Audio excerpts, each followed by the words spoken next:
Nessa série nós vamos começar a estudar o Wesleyanismo, trava-língua, eu sei, mas isso tem a ver com algumas descobertas que eu acabei fazendo recentemente dentro do campo do cristianismo, né, em diálogo com os budismos, né, como é a minha área. O que eu descobri é que há algo pessoal aqui dentro. Como assim pessoal? Pessoal em relação à minha história. Como eu já falei em alguns outros lugares, como podcasts e mesmo aulas, a minha mãe foi uma das fundadoras da Renovação Carismática Católica aqui no Brasil. Ela não é a única, foi feita em grupo. E a Renovação Carismática Católica aqui no Brasil, ela está ligada com, impressionantemente, o Wesleyanismo. Eu descobri isso não faz muito tempo, graças ao meu mestre wesleyano. Eu trato isso dentro da perspectiva oriental mesmo de mestres, né? Claro que na perspectiva cristã nós só temos um único mestre, e esse mestre é Deus, né? Ou ainda Jesus, verdadeiro Deus, verdadeiro homem. Mas assim, tirando essa questão, que de fato é muito importante para a nossa cultura religiosa, eu trato a perspectiva de mestres dentro da perspectiva chinesa, né? Lembrando que eu sou metade chinês, metade brasileiro e italiano, né? Deixa eu tomar alguma coisa, porque dá até nervoso de ter que falar isso toda vez, mas assim, para que você possa entender. Atrás de mim existe uma palavra escrita Buda. Buda não significa o Deus dos orientais, nem o Deus dos budistas. Buda significa a cognição. Como se justifica isso? Como é que eu vou saber se você não é uma pessoa da falsa doutrina, querendo me doutrinar para que eu perca minha fé em Jesus e então eu me torne um budista e vá para o inferno? Não tem nada a ver isso que você está pensando, se você está pensando assim. Por quê? A palavra Buda, desde Dignag Dharmakirti, mesmo a acepção da palavra Buda, vem da raiz Budi, que é um verbo chamado amadurecer, conhecer, não é iluminar. Ok? Então, não tenho a pretensão nenhuma de te converter a nada, mesmo porque não faz o menor sentido converter você para aquilo que você já tem em você. O que significa isso? A palavra Buda é cognição, em outras palavras, o amadurecimento da cognição. Isso não dá para converter ninguém para, entende? Então, o que seria um Buda? Um sábio, alguém que amadureceu ao máximo a sua capacidade de ter sabedoria. Ah, mas não é isso que eu vejo no campo religioso, não sei o que, não sei o que lá. Então, certo, mas é assim que eu trato a coisa. Se você lê livros e diz assim, o estado de Buda, o estado esperto, do plenamente iluminado, etc., é um estado religioso na acepção de uma mitologia religiosa, não é essa a perspectiva que eu estou usando aqui, tá bom? Tá, retirando então esse medo seu de ser convertido ao budismo e a partir disso perder a graça espiritual que está em você, vamos retirar esse medo já, desde já, porque essa não é a minha intenção e nem vai ser. Qual é a sua intenção, então? Alguém pode perguntar, mas qual é a sua intenção? A minha intenção é o diálogo interreligioso para que as pessoas possam ter paz. Né? Mas o que é o diálogo interreligioso? É a igualdade entre todas as religiões? Oh, meu Deus, mas que mania de supremacia do próprio eu, hein?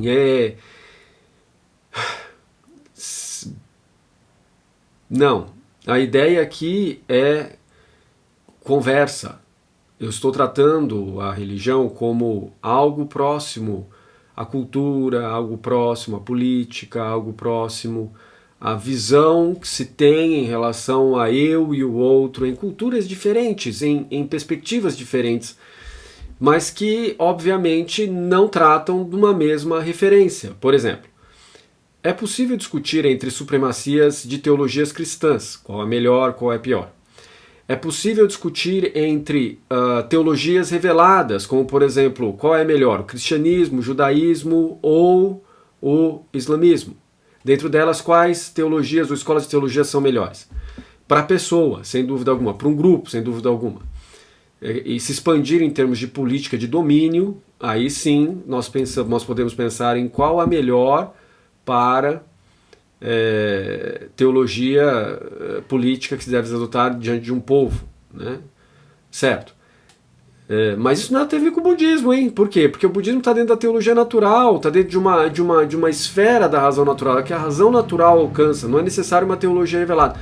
Ah, mas eu estava lendo sutras, e nos sutras era dito assim que o Buda revelou. Mas aí no sentido de desvelamento, né? Por quê? Porque o Buda mesmo Mahaparinirvana Sutra, Mahaparinibbana Sutra, nos dois sistemas, tanto o Pali quanto o sânscrito. No budismo nós temos dois sistemas, um Pali e um sânscrito. Ok? Depois temos chinês, japonês, tibetano, vai mudando, né? À medida que ele vai caminhando. E no Ocidente nós temos um budismo cristão já.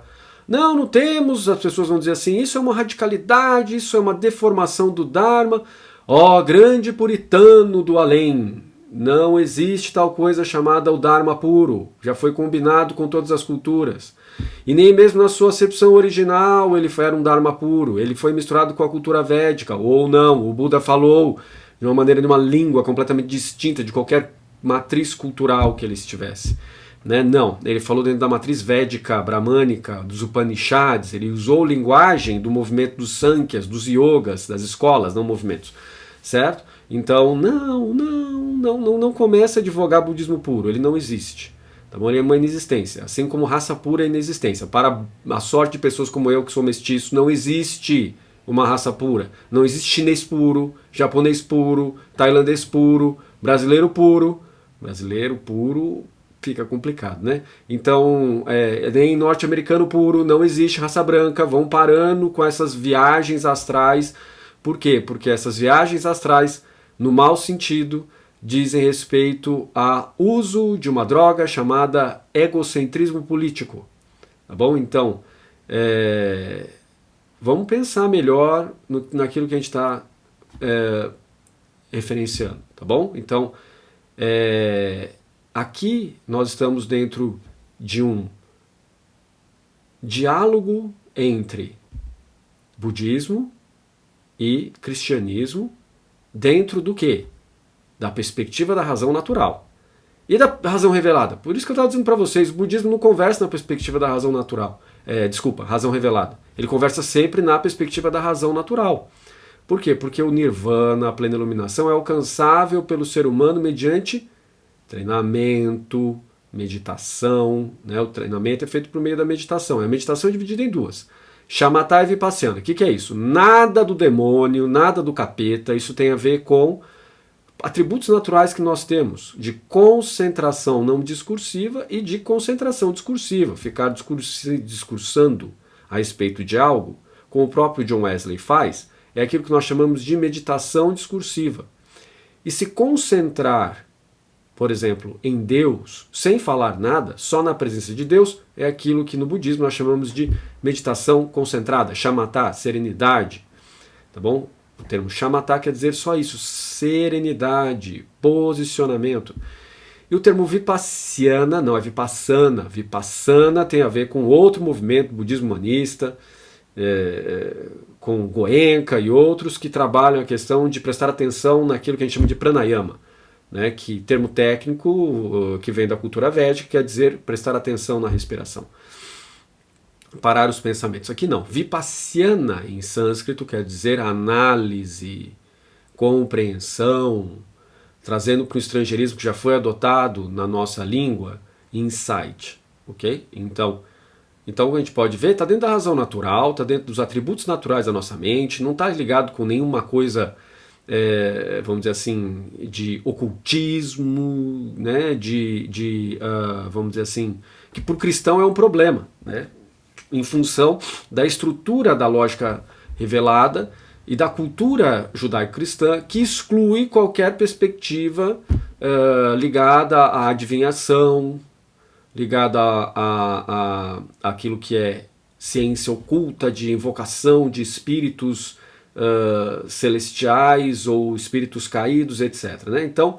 eu vou tentar adequar esse diálogo para dentro daquilo que a gente entende dentro de uma perspectiva mais radical, que seria aquela do pentecostalismo e neopentecostalismo,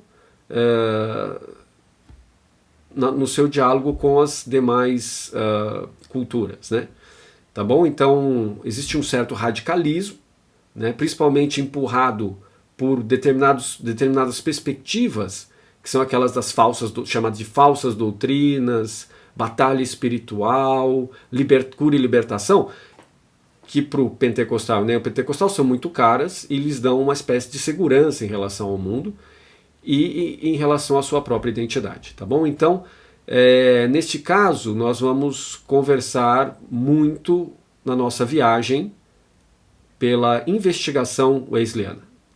Você viu que a minha tela tremeu agora, né? A câmera fez assim, né? Isso não é sinal de que está ocorrendo algum tipo de alguma coisa extraordinária aqui. É só que a minha câmera está em conflito com o software e com o hardware do meu microcomputador, tá bom? Então chamado de efeito fantasma é algo que se resolve quando a gente tem uma configuração que se adequa e que não entra em problemas de impedância, que é o reverso de resistência, tá bom? Então, e como é que você sabe disso? Porque eu fiz técnico eletrônico na minha juventude, eu estudei na ETH de São Paulo, lá a gente fazia colégio integral, né? Lá ainda continua até hoje colégio integral, e a gente estuda essas questões durante 3 anos, tá bom? Então, é por isso. Depois eu fui para engenharia mecânica na Unicamp, não concluí, em função de questões existenciais, mas depois eu me formei em Direito, Teologia, Estudos Budistas, agora logo mais em outros estudos também que eu venho fazendo, né, em outras graduações também, tá bom? Então a gente vai colecionando graduações em função da curiosidade natural que a gente tem. Aliás, eu acho que quem sabe vou fazer uma graduação de matemática, mas não estou muito certo em relação a isso ainda. Mas assim, em função do que você quer fazer graduação de matemática? Para entender melhor a escola filosófica da fenomenologia de Husserl, né? Então eu estou pensando nisso. Tem um monte de gente que fala, não é necessário fazer isso, etc. Mas talvez seja. Eu estou pensando se dá. E também entender melhor questões de desenvolvimento da teologia, né, que foi sendo mantida, que tem uma certa questão matemática lá dentro. Né? O modo de pensar matemática, e a matemática também ajuda na área de linguagem. Né? Ferdinand de Saussure também usava esquemas matemáticos para entender a constituição da linguagem. Né? Mas, tirando isso, o ponto não é esse, o ponto é John Wesley. E John Wesley, como eu disse para vocês, está dentro do diálogo interreligioso pessoal, meu, e eu acredito que será de grande benefício se a gente aprender isso também. Não que eu seja um narcisista, né? Eu espero que não, mas assim, a questão é, nós temos que olhar para isso com cuidado, porque isso determina, John Wesley determina o arcabouço cultural que vivemos aqui no nosso país em função dos carismáticos, tá bom? Isso tanto do lado pentecostal, neopentecostal, protestante, católico, católico romano, católico brasileiro, assim por diante. Os pentecostais estão ligados de alguma maneira à rede wesleyana de elementos que constituem a identidade. Isso eu estou usando a minha teoria de rede interrelacional que eu desenvolvi na Unicamp, no meu doutorado, né, e que tem aí como fonte também o pensamento do professor Antônio Florentino Neto, embora seja muito mais ligado ao meu modo de pensar, né, para não comprometer o modo dele. Né? Ele tem a perspectiva dele, tem a perspectiva minha, mas sem dúvida alguma a grande influência foi a orientação dele. Né? Então, a teoria de aging relacional foi uma sistematização minha para fazer minha tese de doutorado, mas aí depois eu descobri que ela pode ser usada para muitas coisas. Né? Dentre elas, estudar as identidades diferentes que nós temos de linhas de formação no nosso país, na nossa cultura brasileira. Certo? Então, aqui nós temos John Wesley como uma das linhas fundamentais para o nosso estudo. Né? E estudo do quê? Estudo para entender a nossa realidade brasileira. Nossa realidade brasileira, se ela não for compreendida rapidamente, nós vamos ter rasgos sociais, como nós já estamos vendo, entre PT, PL e assim por diante. Né? E nós não vamos ser capazes de perceber as instrumentalizações sobre o cristianismo. E isso é muito perigoso, né? Porque a gente entende que talvez a política esteja falando a nossa língua e na verdade não está. Né? Na verdade ele só está instrumentalizando princípios que são do cristianismo e que são comuns também ao budismo, aos budismos, mais corretamente falando. Sabe por quê? Porque o budismo ele não é centralizado. Por exemplo, as pessoas dizem assim, Dalai Lama é o papa do budismo. Não, ele não é. Ah, então quem é? Não tem. Não tem. Cada escola se constitui a partir de associações e aí então elas elegem os sutras e os cânones melhores que tem ali dentro e então elas passam a ser vamos dizer assim, tradições depois de 100, 200 anos, tá bom? Existe, então, diversos movimentos atuais que se pretendem tradição, mas precisa passar pelo menos 100, 200 anos para serem tradições de fato, com comentários, tratados, escritos e assim por diante. Certo? Então, nós temos aqui a perspectiva de uma tradição, que é a de John Wesley, e que acaba chegando até a gente mediante o movimento pentecostal, neopentecostal, que caracterizam os movimentos carismáticos, né? Então, uma linha de teoria, de identificação, é a wesleyana, é John Wesley. Daí que nós vamos iniciar essa série, tá bom? De estudos continuados sobre John Wesley, e quero compartilhar isso com você. Não necessariamente tenho algum interesse em relação a isso nem nada. Foi uma descoberta mesmo que eu fiz e que eu acho que tem que ser compartilhada, porque nós estamos cometendo certos deslizes em relação ao estudo do cristianismo em função de não considerar o John Wesley como central, pelo menos no movimento carismático, né? Então, vamos lá, né? Eu vou dar uma acertada, não, esse aqui não é para acertar, não é esse aqui que eu quero acertar aqui, eu vou dar uma acertada aqui na tela, calma, porque senão fica muito pequenininho, você não vai acompanhar. Vou encolher aqui o site que eu estou usando, vou ampliar aqui, vou tentar ampliar mais um pouco para você acompanhar aí no seu celular ou no seu computador, certo? Então aqui, ó. Aí você vai vendo que eu estou traduzindo ao mesmo tempo mesmo, tá bom? Então, o método de tradução que eu vou usar chama-se tradução livre, e a leitura que eu vou fazer aqui é uma leitura aqui do próprio site. Enquanto eu leio, eu vou traduzindo, tá bom? Então, se você tiver algumas críticas na maneira como eu traduzo, eu concordo com você plenamente, porque eu estou fazendo uma tradução imediata, sem estudo. Vamos lá. John Wesley was an 18th century Anglican evangelist and founder of the Wesleyan tradition. Olha lá. John Wesley foi um anglicano evangelista do século XVIII e fundador da tradição evangelista. During the late 8th century, the pseudoscience of craniology attempted to explain the difference between saints and criminals and other human differences in terms of variations in the size, shape and proportions of skulls. Durante o século XVIII, a falsa ou pseudociência da craniologia tentou explicar as diferenças entre santos e criminosos e outras diferenças humanas em termos de variações no tamanho, forma e proporções dos crânios. To advance this research, impressions of the faces of recently deceased persons were taken, producing what came to be called death masks.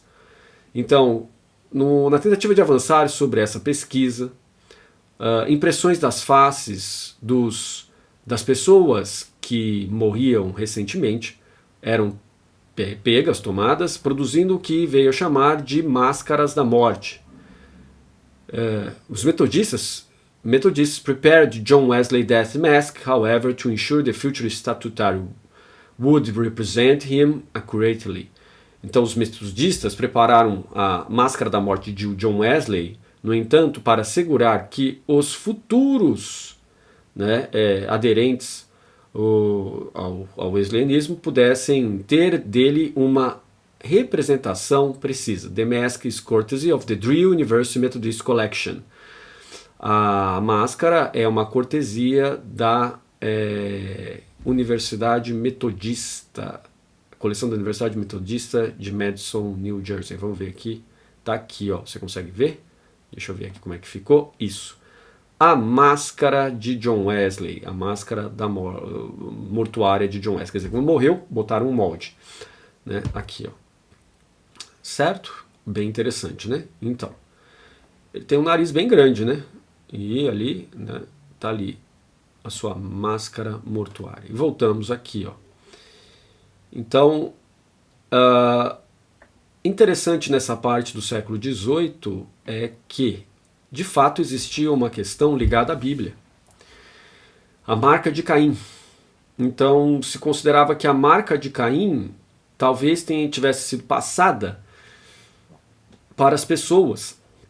E o que é a marca de Caim? Alguém vai dizer assim, quando Caim foi expulso do paraíso por ter matado Abel, Deus o puniu com uma marca. E aí as pessoas começaram a imaginar que essa marca poderia ser uma marca o quê? Fisiológica. E assim, né, no século XVIII,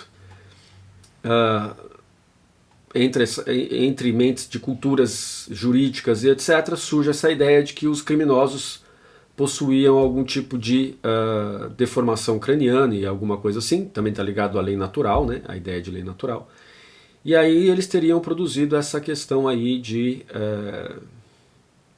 vamos dizer, produzindo no próprio corpo essas marcas, né, certo? Bom, vamos lá, mas vamos voltar aqui à nossa leitura.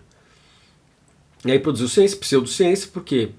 Porque se provou que não tem nada a ver uma coisa com a outra, né? Ou seja, estética, aparência, vamos dizer assim, simetria não tem absolutamente nenhuma conexão com a moral e a ética e as escolhas morais, escolhas éticas das pessoas, né? Então aqui. Wesley died on Wednesday, March 2, 1791, in his 88 years. Então a data de morte foi numa quarta-feira, março, dia 2, ele tinha 88 anos de idade, 1791. As he lay dying, his friends gathered around him. Wesley grasped their hands and said repeatedly.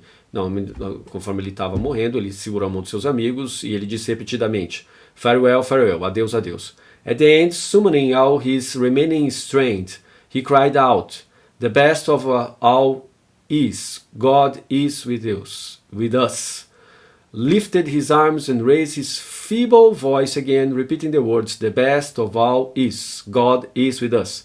Então, ele reuniu assim na hora da morte toda a sua força, tudo aquilo que ele tinha ainda restante e disse, falou alto, o melhor de tudo é Deus é conosco.